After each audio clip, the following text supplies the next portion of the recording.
Now the whole earth had one language and the same words. And as people migrated from the east, they found a plain in the land of Shinar and settled there. And they said to one another, Come, let us make bricks, and burn them thoroughly.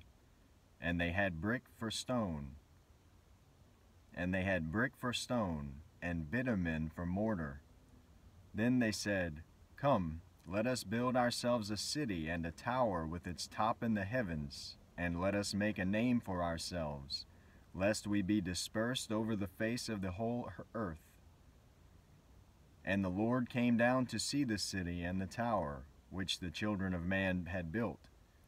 And the Lord said, Behold, they are one people, and they all have one language, and this is only the beginning of what they will do.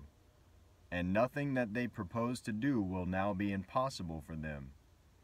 Come, let us go down and there confuse their language. Come, let us go down and there confuse their language, so that they may not understand one another's speech. So the Lord dispersed them from there over the face of all the earth, and they left off building the city.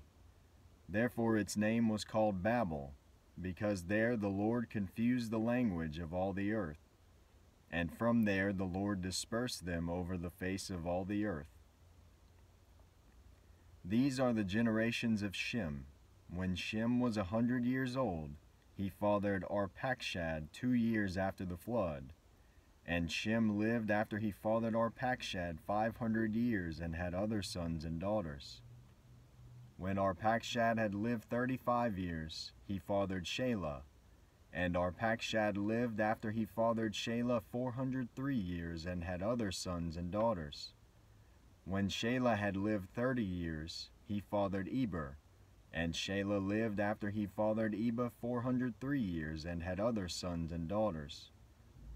When Eber had lived 34 years, he fathered Peleg. And Eber lived after he fathered Peleg 430 years and had other sons and daughters. When Peleg had lived 30 years, he fathered Reu. And Peleg lived after he fathered Reu 209 years and had other sons and daughters. When Reu had lived 32 years, he fathered Serug. And Reu lived after he fathered Serug 207 years and had other sons and daughters. When Serug had lived 30 years, he fathered Nahor. And Serug lived after he fathered Nahor 200 years and had other sons and daughters. When Nahor had lived 29 years, he fathered Terah. And Nahor lived after he fathered Terah 119 years and had other sons and daughters. When Terah had lived 70 years, he fathered Abram, Nahor, and Haran. Now these are the generations of Terah.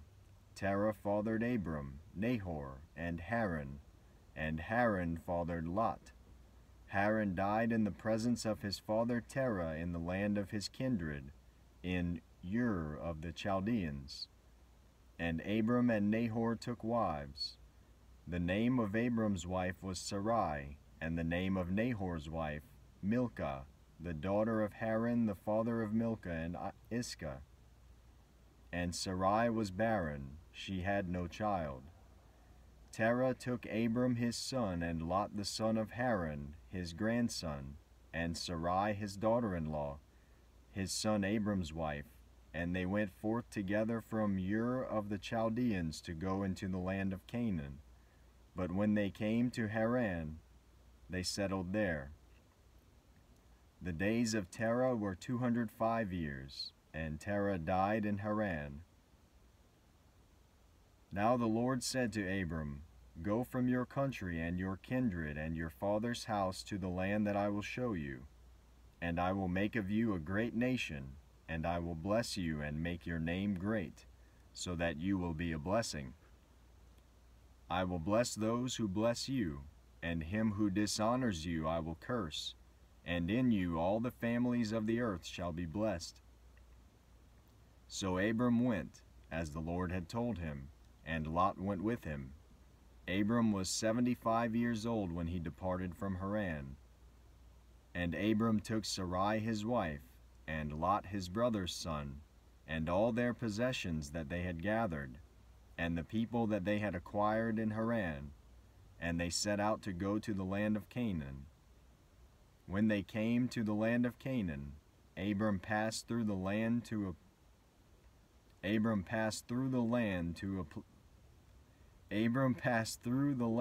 the place at Shechem, to the oak of Moreh. At that time the Canaanites were in the land. Then the Lord appeared to Abram and said, To your offspring I will give this land.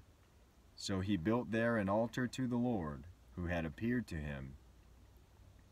From there he moved to the hill country on the east of Bethel and pitched his tent, with Bethel on the west and Ai on the east. And there he built an altar to the Lord and called upon the name of the Lord. And Abram journeyed on, still going toward the Negeb. Now there was a famine in the land, so Abram went down to Egypt to sojourn there, for the famine was severe in the land. When he was about to enter Egypt, he said to Sarai his wife, I know that you are a woman beautiful in appearance, and when the Egyptians see you, they will say, This is his wife. Then they will kill me, but they will let you live. Say you are my sister, that it may go well with me because of you, and that my life may be spared for your sake. When Abram entered Egypt, the Egyptians saw that the woman was very beautiful. And when the princes of Pharaoh saw her, they praised her to Pharaoh. And the woman was taken into Pharaoh's house, and for her sake he dealt well with Abram.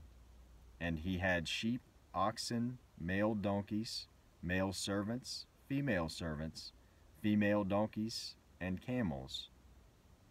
But the Lord afflicted Pharaoh and his house with great plagues because of Sarai, Abram's wife. So Pharaoh called Abram and said, What is this you have done to me? Why did you not tell me that she was your wife?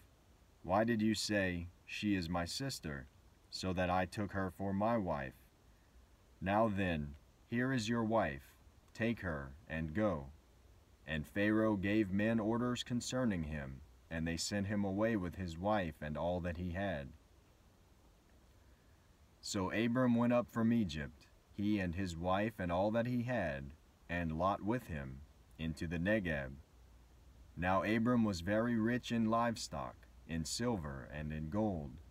And he journeyed on from the Negeb as far as Bethel to the place where his tent had been at the beginning, between Bethel and Ai, to the place where he had made an altar at the first. And there Abram called upon the name of the Lord. And Lot, who went with Abram, also had flocks and herds and tents, so that the land could not support both of them dwelling together, for their possessions were so great that they could not dwell together, and there was strife between the herdsmen of Abram's livestock and the herdsmen of Lot's livestock. At that time the Canaanites and the Perizzites were dwelling in the land.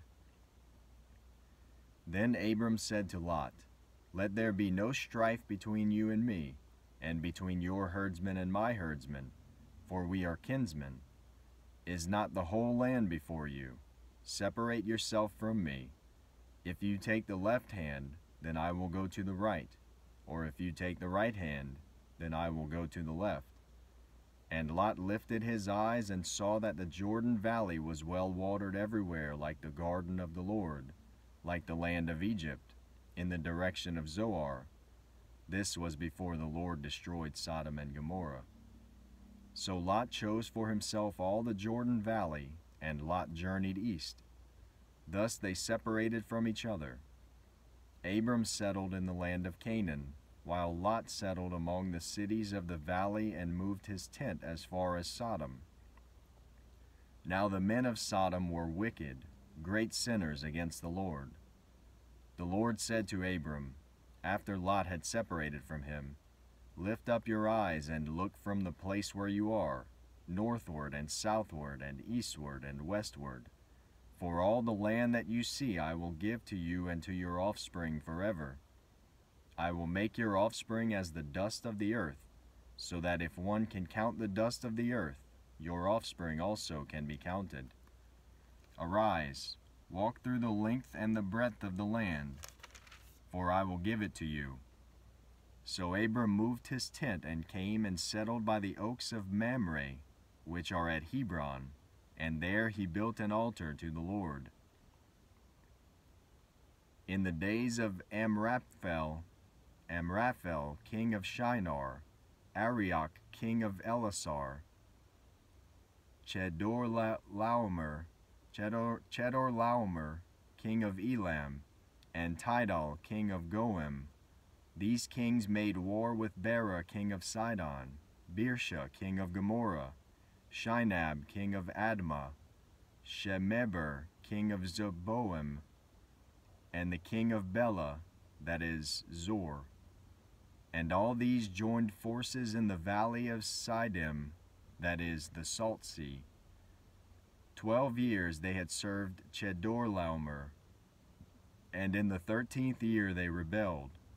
In the 14th year Chedorlaomer and the kings who were with him came and defeated the Rephaim in Ashtaroth Karnaim, the Zuzim in Ham, the Emim in Shaveh Kiriathaim, and the Horites in their hill country of Seir, as far as El Paran on the border of the wilderness. Then they turned back and came to En Mishpat, that is, Kadesh, and defeated all the country of the Amalekites, and also the Amorites who were dwelling in Hazazon Tamar. Then the king of Sodom, the king of Gomorrah, the king of Admah, the king of Zeboim, and the king of Bela, that is, Zor, went out, and they joined battle in the valley of Siddim with Chedorlaomer, king of Elam, Tidal, king of Goim, Amraphel, king of Shinar, and Arioch, king of Elasar, 4 kings against 5.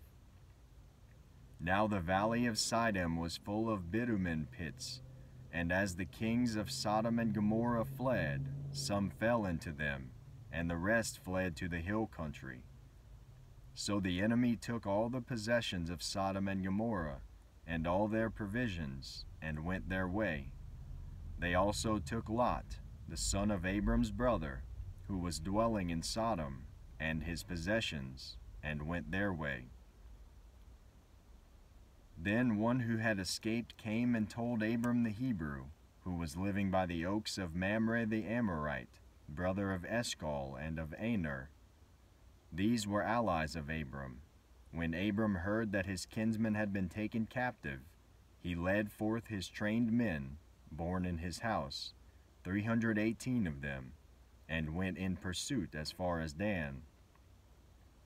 And he divided his forces against them by night, he and his servants, and defeated them and pursued them to Hobah, north of Damascus. Then he brought back all the possessions, and also brought back his kinsman Lot with his possessions, and the women and the people. After his return from the defeat of Chedorlaomer and the kings who were with him, the king of Sodom went out to meet him at the valley of Shaveh, that is, the king's valley. And Melchizedek, king of Salem, brought out bread and wine. He was priest of God Most High. And he blessed him and said, "Blessed be Abram by God Most High, possessor of heaven and earth, and blessed be God Most High, who has delivered your enemies into your hand."